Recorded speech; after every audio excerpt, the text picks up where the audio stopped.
Today, we're going to talk about critical path, and I'm going to teach you, but we're going to teach you in a great way. We're going to teach you in a story way, because I'm digging these little stories that we're building, right? And we got on this little angle where we're building stories to help our students out. They're resonating, and we're doubling down on it. We're building stories about agile, waterfall, hybrid, all kinds of stuff. Just good core project management principles in a way that you can see, feel, touch, and just kind of experience. That's the way you learn, right? That's the way you get sticky, right? The learning, and we want to do more. So if you like it, just reach out to me, 757-759-5282. Get you trial access to our course so you can check it all out, and then check out some of the stories, and maybe you'll dig them. Maybe give me an idea for news stories. Who knows? Now, here we go. We're going critical path today, and I want to put you into a little scenario. We're going to think about a fancy dinner. Maybe you're celebrating, let's just think about it. You're celebrating your PMP success. So you go to take a fancy dinner, you got, your significant other there, your brother's there, Uncle Lester's there, you got some kids, who knows? Put whoever you want to at the table. And you're at this busy restaurant with all your friends and family. And everyone's there having a good old time. You get the orders going, you order different meals. Maybe you say, I'm gonna treat myself. I'm gonna order a steak, a ribeye, medium rare, right? Then, somebody else orders the salad. Somebody else, pasta. Uncle Lester's over there with the fish, man. Everybody's got what they want. And as you go, the drinks start arriving. Maybe you had an appetizer or two hits the table, and the conversation, it's a flowing, right? Now, when it's time for the main course to come around, everybody's the seafood, the pasta, the salad, the steak, the whatever, there's a problem. Not everybody's meal's ready, but you don't know that. You just know that nothing's hitting the table. The breadsticks are done. You're done with your Coke. The conversation's kind of waning, and everybody's kind of looking at each other. Kind of kills the vibe of the night, right? And then if you were to take a step back, if you were to walk back there in the kitchen, you'd see a different story. On the table, for you, ain't nothing on the table but some old breadsticks, right? But back in the kitchen, the salad, it's done, man. They got that thing done real quick. Actually, it's kind of wilting, right? And maybe the croutons aren't as crispy as they were before. The pasta, it's kind of steaming hot because it just came off. Got the marinara on there, it's sitting there, bing, it's waiting. And then hit the fish, it's done, it's chilling out. It's actually getting kind of cold right now. But that last little thing, that steak, that thing that you wanted to treat yourself, right? The medium well ribeye, goodness me, it sounds good right now. It's taking longer. It's not done yet. It ain't served. And because that ribeye's not done, then the server sees those three. I gotta take 4 things to the table. There's only 3. The ribeyes ain't done. Where's the ribeye, dude?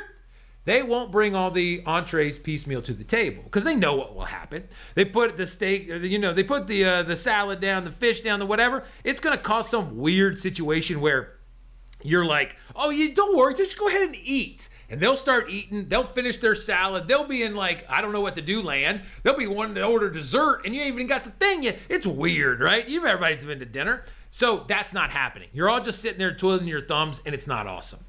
Now, it's not just like dinner etiquette or whatever that's going on, or restaurant maintenance. You're experiencing critical path in action, okay?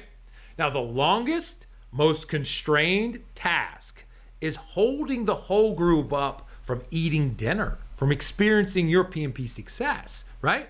And that's kind of how projects work too when we think about a schedule. So the restaurant, if we think about the restaurant, the staff back there working, that's our project, okay? The kitchen environment, it's like a perfect project environment if you think about it. Each chef or sous chef or whatever they got going back there has tasks, activities, stuff they gotta do, right, on a schedule. And the orders come in.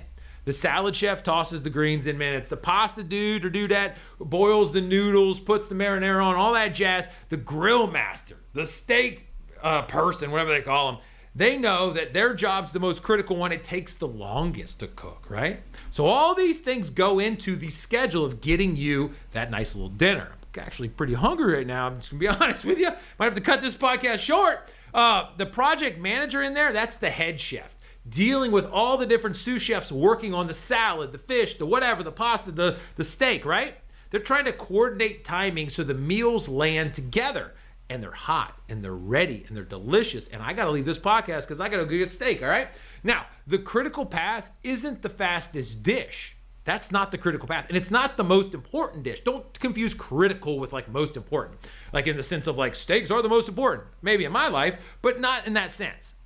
Now, in this sense, the steak is the critical path, not because it's like the most important to you as the person that's celebrating. It's because it's that no matter how quickly everything else is done, if the steak is not done, everything else waits for it to go to the table. The meal can't be served until the slowest dish is done. So the activities that are in the path to get that steak done, those are the critical path activities. See how it works? Now, as we think through this, we got to think about dependencies and how timing really, really matters. Because it's not just like crank out the salad, crank out the pasta, crank out the fish, let them chill, and then go fix, as you're working on the steak. Because you feel like hey, this has been cooked a while ago, one might say about the fish. So that doesn't feel right. So some dishes, if we think about this, depend on each other. The pasta sauce has to simmer before the noodles are tossed. The cheesecake, if somebody ordered cheesecake for dinner, go for it, right? It has to chill before it's plated. So we have to think about when things need to be delivered and how they arrange themselves and are connected, right? So these dependencies in our schedule create a chain of activities. They're just like project task if you think about it in the dinner sense. One delay at one point can cascade down the chain, right? If the sauce isn't ready, the pasta's got to wait. If the pasta waits, the table waits, right? And most critical path, we're talking about that steak and maybe the steak sauce. Who knows? In project terms, right, if we take the kitchen to the project or project to the kitchen, the steak and the steak sauce are both on the critical path because their timing defines the finish line for everything. So we got to synchronize everything to that critical path, and we can't let the critical path slide or you sit at the table and wait. Now, not everything on your little thing that you ordered, like all the little dishes, is on the critical path. You know that. I'm belaboring the point. While the steak cooks, and we got to be on it. Boom, when it's right here, we got to do it over to here and plate it and get it going because that's the limiting factor. The bussers, they could work doing something else. They could, bus another table. They don't have to take your things out there. The barista maybe getting coffee shots ready for later. The people that are working on the fish can start their thing. They can work on something else. They can clean up their workstation, whatever. All these activities have a certain amount of float. One might call it wiggle room. Right? They don't determine the end time that we can deliver all the food to you, right? Because this fish has a little bit of float in there. We can start it here, we can start it there. We just got to make sure we start it a little bit before the steak is done, right? Same thing with a salad. Now, the key in project management is understanding the relationship of all activities, how they relate, and which activities have float. Because if they have float, there's a little bit back and forth, like buoys in the water. They can go this way or that way a little bit without bumping up against the next thing. But the steak, in this example, has zero float. Every activity along the path to deliver the steak must be done boom, boom, boom, lickety-split, or everything's going to wait on it. Okay? Now, if we want to step out of the kitchen and go into something else, and the origins of this thought process, you might have read Eli Goldratt's The Goal. It's a book called The Goal. It's like a story, right? Now, as I'm thinking about this, it's really cool to think I'm talking about a story. This is a story, right? And it has this Herbie story. Now, this Herbie is about some kids. They're like Boy Scouts, if you will. They're a group of hikers going on a little trip into the forest, go some camping or whatever. And they have a bunch of little boys walking, and there's one boy, and he takes everything in his backpack, everything in the kitchen sink, man. He's all super prepared, and his name is Herbie. And everything that he's carrying in his backpack weighs him down, which makes him slower. So all the other boys can walk fast, they can walk slow, they can do whatever, they can take little breaks, they can, goof off with each other, but everybody's waiting for Herbie, right? So Herbie is essentially on the critical path there. Doesn't matter how fast or whatever you walk, Herbie sets the pace. If Herbie's delayed, you're delayed, okay? Now, in Goldratt's theory of constraints, that's what we're talking about, we have to find the bottleneck, okay? We have to manage that and optimize the flow around it. That's what we're talking about critical path here. That is the bottleneck to progress, all right? The bottleneck lives on the critical path. So that steak, that activity chain that is holding your project up, that has zero float, is the critical path. Now, go back into the restaurant. Go back where they're cooking the food. Imagine you're the head chef and you recognize this. And maybe you just read Eli Goldratt's The Goal the other night, right? You can't cook the faster, or you can't get things out faster just by trying to cook the steak faster. That don't work. You don't want to ruin it. You don't want to burn it, but you can adjust everything else to synchronize around it. You optimize the creation and the cooking of that steak, right? You got to start that steak first. You can stagger out the pasta. You can salad out the salad, maybe even longer, right? Because it's easy to put salad together, apparently. And then the fish, so that everything finishes together.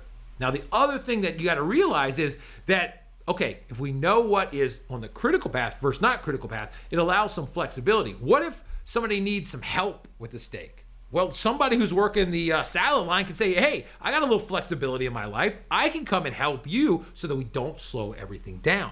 And that's how project managers use their teams to respond to the critical path. Identify the bottleneck tasks, optimize and monitor it, right? And align resources so they don't delay that project task and they can help out if needed, right?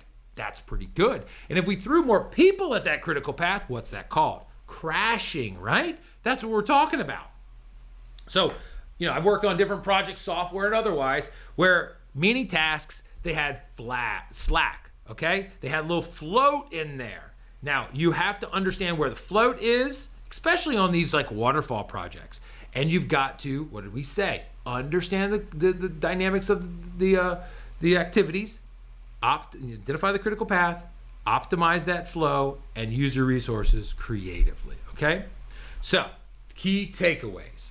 As we think through this and put it in real life, first of all, you're hungry, and I apologize for putting that in your head, but that's all going to be okay. The takeaways from the restaurant in terms of critical path is the meal is only as fast as the slowest dish. That is the critical path. Once you see that, and maybe somebody orders at next dinner you're at, fancy pants dinner, something that takes forever, and you're like, goodness me, nothing's coming to the table till that fancy pants thing gets created and whatever. Now you experience, now you own critical path in your brain. And the dependencies also matter. Some tasks can't start until the others finish, so we got to know that, we got to manage that. And as you realize, there is opportunity in schedule, and it's all around float. Float creates flexibility. Float is the amount of this way and that way that activities can go that are off the critical path. So you can use those resources, probably strategically, to help you out. And really, as you're going and you're saying, well, how can we speed up this critical path? It's all about where the bottlenecks are. It's all about where the opportunities are. Like that Herbie guy, a little kid that was walking, maybe you should take some things off of his back. Maybe you gave him a little help to walk through a little faster. Maybe you do something to improve the speed of that slowest hold up task, if you will, and focus those resources on that constraint. So the next time you're at a restaurant, think about project schedules. If you really want to impress all your friends, not really. You can say, hey, I'm going to explain theory of constraints. I'm going to explain, bottleneck theory. I'm going to constraint critical path using the examples here, the pasta and the steak. You could do that. I don't know if that's the best thing to do to make friends and influence people, but it would be kind of fun. So go and do that. Hopefully you understand critical path a little bit better. So just like a restaurant, your projects are dependent on the activities on that critical path. So find them, optimize your activities around them, and do everything you can to keep them from slowing you down. Now, I hope you enjoyed that. That was a little longer than usual, 13 minutes instead of 12. So if you liked them, reach out to me, 757-759-5282. Call me, text me. I'm always here to help. See you later, alligators.